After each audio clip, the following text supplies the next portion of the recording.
So we were talking about some of the reasons that entrepreneurs fail. I got interrupted by my alarm clock there, which I said I don't really use an alarm clock, but I have one to let me know what time in the morning it is, and it's 8 o'clock now. I'm already out walking around, so clearly I don't need it to wake up in the morning. But I like to get back to my desk by 9 o'clock, so I have plenty of time. Anyways, what I'm saying about entrepreneurs is that a lot of them start at different points in their lives. So some start early when they kind of have nothing to lose and can live cheaply and don't have big car payments or mortgages. Others start later when they're fed up with the status quo and just want to move ahead with a new scenario, a new paradigm for their lives.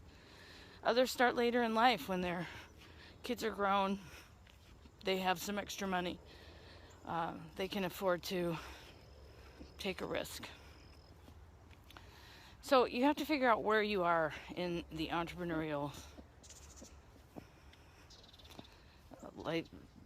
life cycle, let's say, and then figure out how you're doing in that life cycle. Because whether you're young or middle or older aged, it depends what your mindset is like. That's what's going to help you get success or what may help you fail.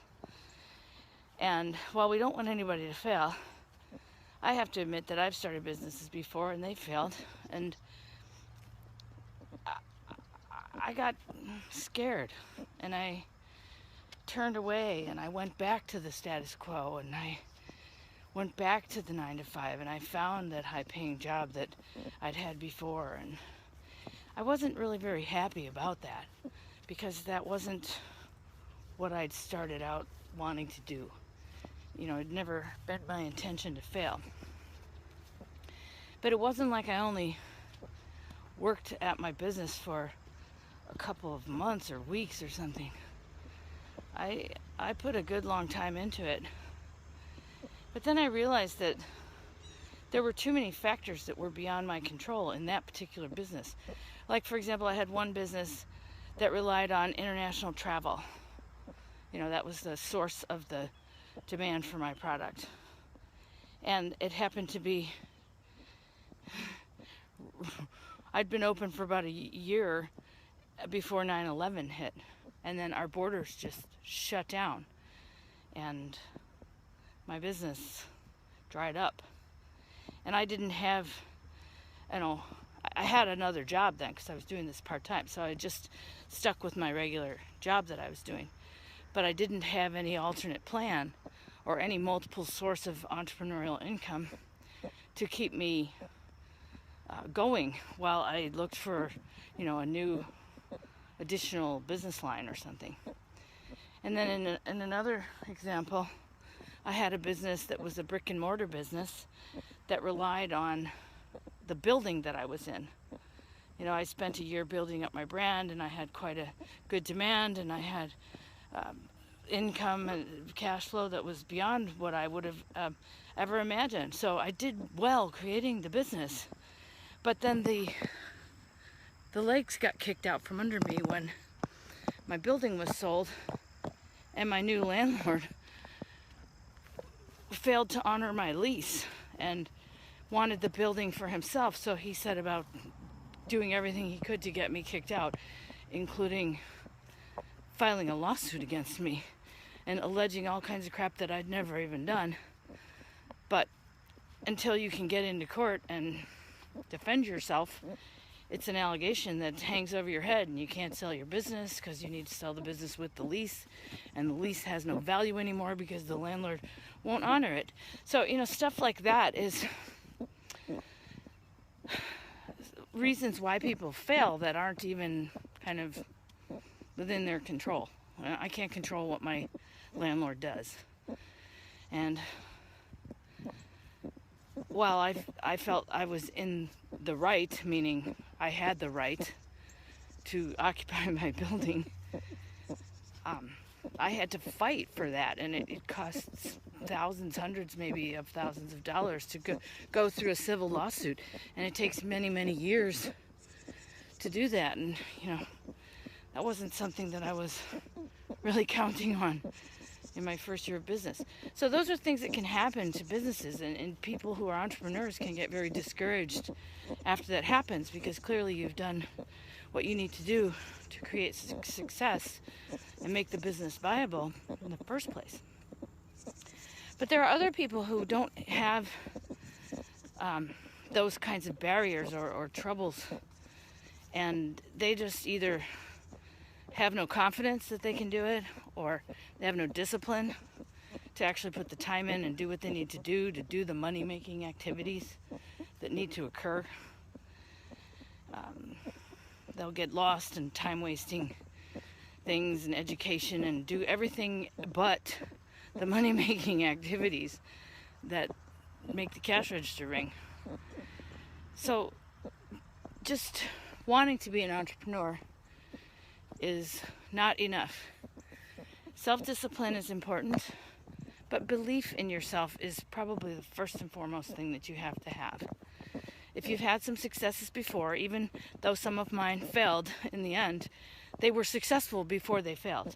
So that gives me an internal sense of ability and capability that I can start and create a successful business. What I have learned, however, is that I want the business to be within my control. And that's why I've selected an internet-based business. It provides me a lot of control, very little reliance on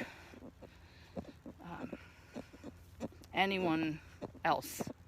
I mean, I need systems to be operational because my business relies on the internet. So if the internet crashed down and disappeared, well, maybe my business would too. And I just have to make do with that, figure out what's next in that scenario, do something else.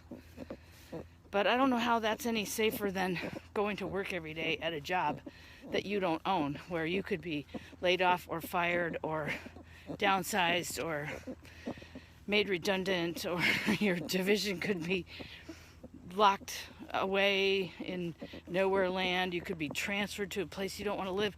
I mean, those are incredible risks as well. So when you weigh it all up together, I don't really know that being an entrepreneur is any more risky than working for someone else. So those are my thoughts on becoming an entrepreneur, some of the risks and some of the obstacles that you have to overcome. But let's take a few minutes and just talk about some of the rewards. Well, most certainly you work for yourself. You get to decide when you're finished walking, you can start work.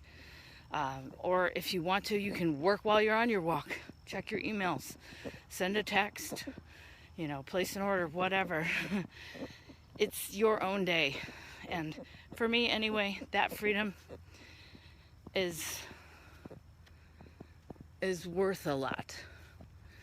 Now, I'm older, so I had a standard of living that I wanted to maintain, at least in some regards. I didn't want to live in my van while I started my business or something. But I also didn't need to have the same level of cash flow that I had before, because most of that was just to support a lot of traveling around for business. A lot of it went to the government for taxes. A lot of it went to support two households, because I had one where I lived and one where I worked, which was usually out of state. Because in order to make the big money that I was making, I had to travel all over the country to see different clients. And that alone can be very expensive, not to mention exhausting. So anyway, my point is that there's risks and rewards to every decision that you make in your life. For me, freedom was very important. For me, running my own company is really cool. And I have personally gathered enough success to realize that I can do it. And I made a decision to pick a business this time around that doesn't have a big leg under it that's within someone else's control that they could just yank out from under me. Could I have foreseen any of this? Did I know the government was going to close our borders? Did I know 9/11 was going to happen? No, those are the two reasons why one of my businesses failed earlier. And then in the other case, did I know that my new landlord, was going to not honor my lease and try to kick me and all the other tenants out of the building so he could use it? No, no one can know everything. No one can plan for every contingency. But you can't do that in a regular 9-to-5 job anyway. So, you know, people get laid off and downsized and moved and demoted and promoted. And a lot of times it's not up to you then either. So would you rather take the risk and be on your own terms 365 days of the year and have the same risks, or not? So you got to buy your own benefits. You know, you have to make your own discipline. You have to create your own office. You have to set your own priorities. You have to buy your own pencils. You know, there's a lot to being your own boss and running your own company. But I'll be honest with you, I don't really need that many pencils. It doesn't really cost me that much to run my business. I work from home. I have an internet connection every month. I pay a monthly fee to subscribe to the services that I need to run my business. And after that, I set it up, I put the time in, and then my business kind of works for me when I'm sleeping, because it's open 24/7 all the way around the world. And my job is just to figure out who my market is, find my market, figure out how to market to those people and how to get them to come to see what it is that I'm doing, you know, and see if they want anything of what I'm offering.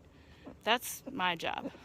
So if I've reached you, maybe you want to know more. So check it out. Stay with me. Till next time, this is Lily. Be a happy entrepreneur. Own your own life. Make your own decisions. Take your own risks. And reap your own rewards. Ciao for now.